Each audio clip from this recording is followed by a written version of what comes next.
Hey guys, welcome to my channel. আমি মহারাজার। এখন আমরা কথা বলবো হচ্ছে কেন ভাই, কেন দেবদার পিছনে এত লাগা কেন? তুমি আমাকে এটা বলো তো।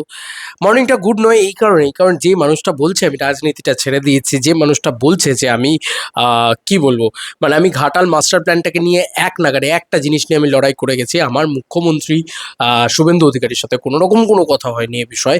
যে মানুষটাকে নাকি খুঁজেই পাচ্ছে না এই পার্টিকুলার রুদ্রনীল ঘোষের মতন মানুষজনেরা, বা পাপিয়া অধিকারী বলছেন কোথায় আর যাবে, বাংলা তো এইটুকু জায়গা। আরে উনি কি কোনো অন্যায় করেছেন? কেন এরকম ধরনের স্টেটমেন্ট দেওয়া হচ্ছে? আমি খুব খুব হ্যাপি রূপা গঙ্গোপাধ্যায়ের কথা নিয়ে। আমি ওনাদের মানে সত্যি কথা বলছি, আহ, যারা দেবদার সাথে কাজ করেছেন, স্পেশালি রুদ্রনীল বাবু, দেব কিরকম ছেলে সেটা তো তিনি খুব ভালো করে জানেন। তিনি যখন ভোটের বাজারটা চেঞ্জ হয়েছে তখনও তো তিনি বলেছেন যে ওরা, মানে দেব, রাজ চক্রবর্তী এরা বিপদে পড়ে রয়েছে এখানে। তো এটা তো রুদ্রনীল বাবু জানেন, তাহলে কেন আজকে এই কথাগুলো বলছেন উনি? যে মানুষের পাশে এসে দাঁড়ানো উচিত ছিল। আজকে তুমি বলো না, যে লোকটা বলছে যে আমি মানে রাজনীতিটা ছেড়ে দিলাম, আমি আর চাই না এর ভিতরে থাকতে, এবং যে লোকটা বারবার বলেছে যে ফার্স্ট প্রায়োরিটি আমার জীবনে আমার সিনেমা, এবং যে লোকটা কোনোদিন রাজনীতিতে আসতে চায়নি কোনো পার্টিকুলার দলের সাথে, যে লোকটা কি বলবো, এরম ভাবে ফোরফ্রন্টে এসে দাঁড়াতে চায়নি, তাকে জোর করে বলপূর্বক নিয়ে আসা হয়েছে, এবং তাকে জোর করে বারংবার ঘাটাল মাস্টার প্ল্যানের প্রতিশ্রুতি দিয়ে তাকে দাঁড় করানো হয়েছে। আজকে ঘাটালবাসী, 4টে ঘাটালবাসীকে নিয়ে কিছু পার্টিকুলার নিউজ চ্যানেল খবর করে দিচ্ছে যে ঘাটালবাসী খুশি নয়, ঘাটালবাসী। তো ঘাটালবাসী খুশি নয় তো এতদিন ভোট দিয়েছে কেন? এটা তো হতে পারে না।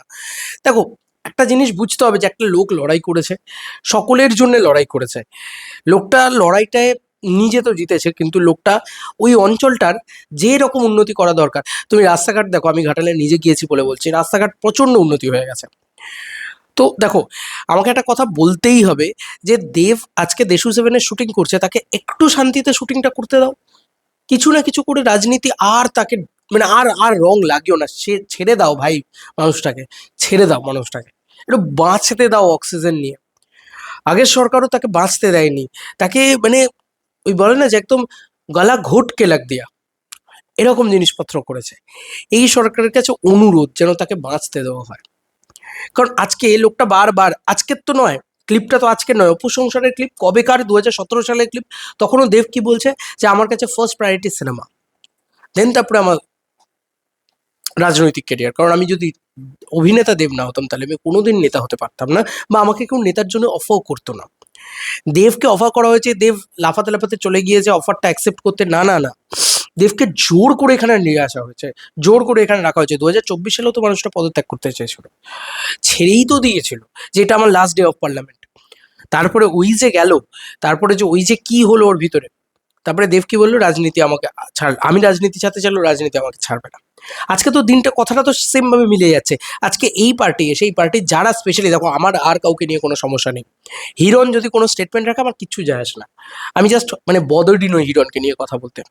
কারণ ও অ্যাকচুয়ালি দেখো, কেউ যদি মনে প্রাণে দেব হেটার হয়, কাউকে যদি, কারোর যদি মনে হয় সকাল বিকেল দুপুর রাতে সারাদিন আমি দেবকে গালাগালি করবো, এটাই আমার মানে প্রফেশন হবে, এটাই আমার পয়েন্ট অফ ভিউ হবে। মানে এই লোকটা, এই হিরণকে নিয়ে কি কথা বলবো? হিরণ বলছে দেব খুনি, হিরণ বলছে দেব এই, এসবও তো করেছে, করেনি কি? কিন্তু এখন যারা রয়েছেন, যারা সো কল্ড, আমি না রুদ্রনীল বাবুকে খুব রেসপেক্ট করি, আমি পাপিয়া অধিকারীকে রেসপেক্ট করি, আমি বাদবাকি যারা রয়েছেন এখন, রূপা গঙ্গোপাধ্যায় থেকে শুরু করে সবাই, সকলকে, মানে সিনেমা ইন্ডাস্ট্রির কথা বলছি, তাদেরকে রেসপেক্ট করি। তো সেখানে দাঁড়িয়ে আমি এই রকম ন্যারেটিভ, এরকম একটা স্টেটমেন্ট যে দেবকে কেন খুঁজে পাওয়া যাচ্ছে না, কেউ আবার তো মানে নিউজ চ্যানেল তো ক্যাপশন দিয়েও দিয়েছে যে দীপক অধিকারীকে দূরবীন দিয়েও খুঁজে, কেন ভাই? তোরা কি জানিস না? কেউ কি জানে না? আমার কাছে এটা পয়েন্ট, যে কোনো মিডিয়া চ্যানেল, কোনো কেউ এটা কি জানে না? দেব তো সবাইকে জানিয়ে করছে, শুটিং করছে ভাই মানুষটা, কোথায় শুটিং করছে লোকেশনও আমরা জানি, তোমরা জানো না। এটা কোনো কথা হলো? আমরা ইন্ডিভিজুয়াল ক্রিয়েটার হিসেবে জানি, তোমরা জানো না। তো আমরা আসলে, আমরা দাদাকে ভালোবাসি, আর কিছুই না। একটু ভালোবেসেই দেখো না। ওই যে দাদা বললো না, যে ক্ষমতার জোর কিরকম জানো তো, আজ আছে কাল নেই, ভালোবাসার জোরটা চিরকাল থেকে যাবে, সারা জীবন থেকে যাবে। হাজার চেষ্টা করেও এই ইমেজ ট্যাম্পারিং হবে না। মানুষটা, মানুষটা জিতবেই বক্স অফিসে আবার। মিলিয়ে নিও আমার কথা। যাই হোক, যেটা বলার, দেশু সেভেনের শুটিং চলছে ভাই, একটু শান্তিতে শুটিং করতে দাও মানুষটাকে। মানুষটা শুটিং করার জন্য, তুমি দেখো, অনেকে বলতে পারে ঘাটালে গেছে, ঘাটালে যায়নি, পার্লামেন্টে তার নেই, কি যেন বলে, মানে অ্যাটেন্ডেন্স নেই। আরে উনি লোকটা রাজনীতি করার জন্যই তো নেই। উনি তো লোকটা রাজনীতি করার জন্য কোনোদিন ছিলেন না। এবং যদি না কোনো কাজই হয় যেখানে গিয়ে, মানে একটা যদি পার্লামেন্টে গিয়ে কোনো কাজ হতো তাহলে মানুষটাকে মানা যেত, ঠিক আছে। কাজই হচ্ছে না, শুধু শুধু কেন যাবে ভাই? তাও তো তবু গিয়েছে, অল্প বিস্তর যেত। এরকম অনেক মানুষ আছে যারা যেতই না হয়তো। ধান্দাবাজ কিন্তু দেব নয়, জানো তো। এইটা যারা ভাবছে যে দেব হয়তো আহ, মানে ধান্দাবাজ, সেই সময় যে ছিল সে, আজকের যে আছে সে, তাহলে তো দেব সবার আগে টিএমসি থেকে বিজেপিতে চলে যেতে পারতো। সবার আগে চলে যেতে পারতো, অনেক বেশি টাকার অফার তাকে করা হয়েছিল, অনেক আনন্দে সাশ্রয়ে থাকতে পারতো। আমরা অন্তত তাই শুনেছি। যখন একটা সুইং এলো ইন্ডাস্ট্রির ভিতরে, অনেকেই চলে গেলেন, এই দল থেকে ও দল, ও দল থেকে সে দল, হয়েছে তো এটা। তো জাস্ট আমি এটুকুই বলবো, এখানে রাজনৈতিক বিষয়টা এত ওতপ্রোতভাবে জড়িয়ে যাচ্ছে। অনেকেই বলে তুমি রাজনীতি নিয়ে কথা বলো না, এই করো না, ওই করো না। তা আমি একটাই কথা বলবো, এত ওতপ্রোতভাবে জড়িয়ে যাচ্ছে না ব্যাপারটা, এটা ভালো হচ্ছে না। দেবকে এবার সিনেমাটা, কারণ ওই লোকটা তো বলেই দিয়েছে যে আমি ছেড়ে দিলাম, আমাকে আর জড়াবেন না, এটা হাত জোড় করে অনুরোধ করে দিয়েছে। তারপরেও তারপরেও তারপরেও বলবে যে দেব কেন মানুষের পাশে এসে দাঁড়াচ্ছে না? দেব শুটিং করবে না এখন ঘাটালে মানুষের কাছে গিয়ে দাঁড়াবে? আর ঘাটালের মানুষ এখন, এখন তো না হচ্ছে বন্যা, না হচ্ছে কিছু।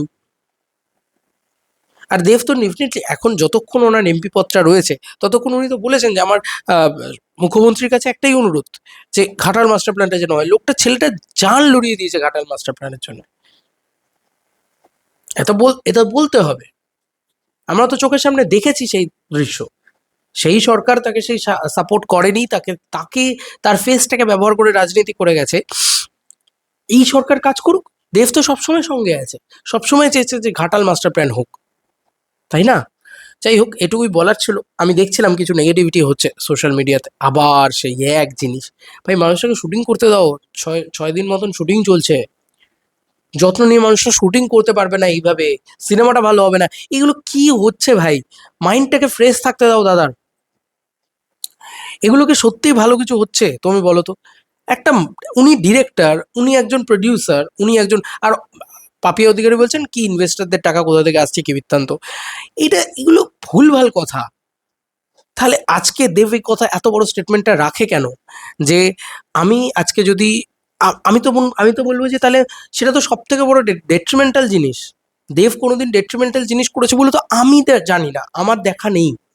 কারণ আজকে দেব এই নামটা কি বলেছে, যে আমাকে যদি কেউ 1 টাকার কোনো দুর্নীতি দেখাতে পারে, তাহলে আমি ভাই রাজনীতি নয়, রাজনীতি থেকে তো দেব এমনিই ছাড়তে চাইছে। সে বলছে আমি সিনেমা করা ছেড়ে দেবো, বাংলার একমাত্র নায়ক। আজকে এইটা করা হচ্ছে, এই যে যে যে সিচুয়েশনটা তৈরি করা হচ্ছে, কালকে বাংলা বক্স অফিসের অবস্থাটা কি হবে ভাবা যাচ্ছে? বাংলা কমার্শিয়াল সিনেমার অবস্থাটা কি হবে যদি এইরকম জিনিসপত্র করা হয়? তো ছেড়ে দাও না ভাই, অনেক তো হয়েছে।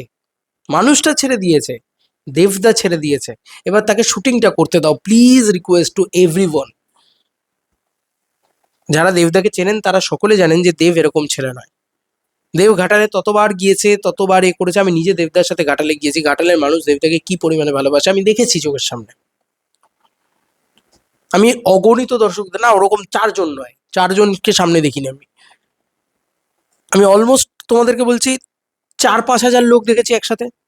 কম করে বললাম, বেশিও হতে পারে। এখনো রয়েছে আমার কাছে ভিডিও, তোমরা মানে কাউন্ট করে দেখে নাও, হেড কাউন্ট করে।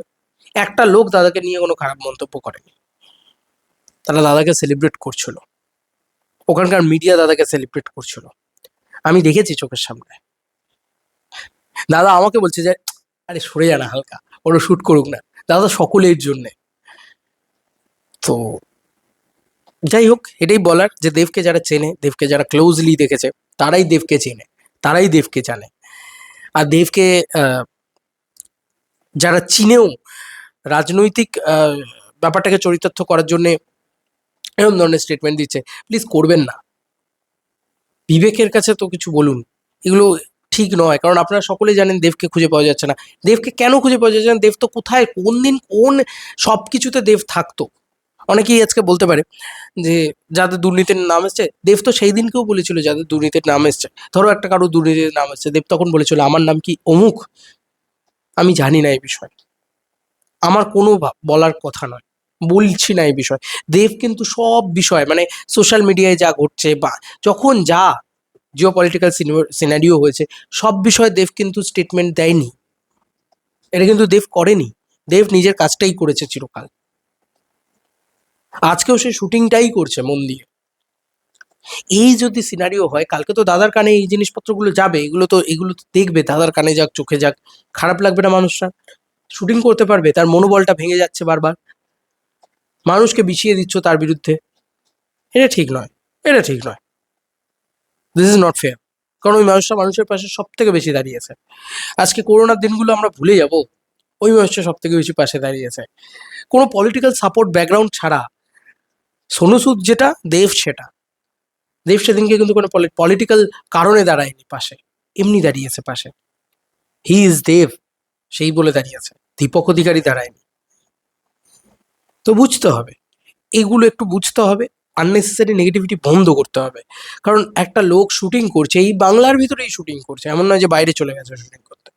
তাই লোকটা শুটিং করছে, এখন কি করবে, কেন যাবে, কি করবে, আমি তো একটু মাথা মুন্ডু বুঝতে পারছি না। হঠাৎ করে আবার ঘাটাল মাস্টার প্ল্যান নিয়ে শুরু হলো। ভাই, ঘাটাল মাস্টার প্ল্যান সব থেকে বড় জিনিস, সব থেকে বড় লড়াই দেবের ছিল। দেব একটা কথা বলেছে, দেব একটা করে দেওয়া। দেব কি ওখানে মাটি কাটবে? তুমি আমাকে এই কথাটা বলো তো। কথার কথা বলছি, দেব কি ওখানে মাটি কাটবে? তার কি সিনেমা নেই? তার কি সিনেমা করার ইচ্ছে নেই? তার কি ফিল্ম কেরিয়ারটাকে সে 12টা বাজিয়ে দেবে? এবার তুমি বলবে তাহলে সিনেমায় যখন আছে তাহলে রাজনীতিতে কেন নামতে গেল? আরে জোর করে নামানো হয়েছে ভাই, এই কথা তো আজ নয়। আমি আমার ইনস্টাগ্রামে ছেড়েছি, অনেকে বলছে আহ, যে আহ, মানে এতদিন বাদে এই ভিডিওটা। আরে ভাই, এতদিন নয়, এটা অনেক পুরনো ভিডিও। সেই ভিডিওতে সেখানে পরিষ্কার বলা হচ্ছে দলের সুপ্রিমো তাকে জোর করেই পলিটিক্সে এসেছিলেন। দেব কোনো দিন চাইনি, ইভেন লাস্ট 2024-এও চাইনি, সেদিনকেও সে রিজাইনই করেছে। কিছু করার নেই, জানো তো, মানে এটা খুব খারাপ লাগার মতন কথা আমি হয়তো বলছি, বা খারাপ লাগার মতন বিষয় আমার জন্য ঘটছে, যে এই মানুষটা না কোনো দিন রাজনৈতিক মানুষ ছিলেন না। এই মানুষটা নিজের মতন শান্তি মতন ভালো করে সিনেমা টিনেমা বানাতেন, মজা টজা করতেন। রূপা মুখোপাধ্যায় যেটা বলেছে, যে মাঝে মাঝে ভুলভাল কথাও বলে ফেলে, যেটা চিরঞ্জিত বাবু বলেছে, একটু পাগলু আছে ও। তো এটাই দেব। যারা দেবের সাথে মিশেছে তারা জানে দেব কি। খুব গম্ভীর, খুব এরম নয় দেব, রাজনীতিবিদ নয় দেব। দেব একজন সুপারস্টার, দেব একজন মেগাস্টার। জোর করে তাকে নিয়ে আসা হয়েছে। এবার তুমি বলবে তাকে জোর করে নিয়ে আসা হয়েছে, তাকে আর বাদবাকি কাউকে। আরে দেব অন্যরকম ছিল, এটা তো সকলেই জানে যে দেব অনেক নরম, অনেক শান্ত। কেউ যদি তোমায় বলে যে তোমাকে ছবি করতে দেবো না, কেউ যদি তোমায় বলে যে তোমাকে কিছু করতেই দেবো না, তুমি কি করবে? তোমার সিনেমা ক্যারিয়ারটাকে তো তোমাকে বাঁচাতে হবে কোনো না কোনো ভাবে। যাই হোক, এই ছিল এখনকার মতো ভিডিও। আমার আমার অন্তত যা ফ্রেশ টেক, আমার যেটা বক্তব্য, আমার মতামত, আমি সেটা শেয়ার করলাম। আমি চাই না দাদাকে নিয়ে আর কোনো আননেসেসারি নেগেটিভিটি হোক, আর এই মানুষটাকে শান্তিতে দেশু 7টা শুটিং করতে দাও, নাহলে সিনেমাটা খারাপ হলে আমরাই বলবো যে সিনেমাটা ভালো হলো না। কিন্তু এই দিনগুলো আমরা দেখবো না, এই ঘটনাটা আমরা দেখবো না, এই আহ, মানে কি বলবো, এটা অনুকূল পরিবেশ তো কোনোভাবেই নয়, এটা এই প্রতিকূল পরিবেশটা আমরা দেখবো না। খুব খারাপ কাজ করবো বলেই আমার ধারণা। তাই দয়া করে মানুষটাকে ভালো করে সিনেমা শুটিংটা করতে দাও। সিনেমাটায় ওই বোনেরা বোনেরা সুন্দর, শিল্পীরা শিল্পতে সেরকম আজকে সুপারস্টাররা সিনেমা হলেই সুন্দর, এটুকুই বললাম। আর দেব সেটাই হতে চাইছে, এবার দয়া করে তাকে সেটা হতে দাও। আর দয়া করে পাকে টেনে নিয়ে এসো না, বাস। এটুকুই রিকোয়েস্ট আমার সকলের কাছে, সকলের কাছে। চলো বন্ধুরা, নতুন কোনো ভিডিওতে দেখা হবে, বাই।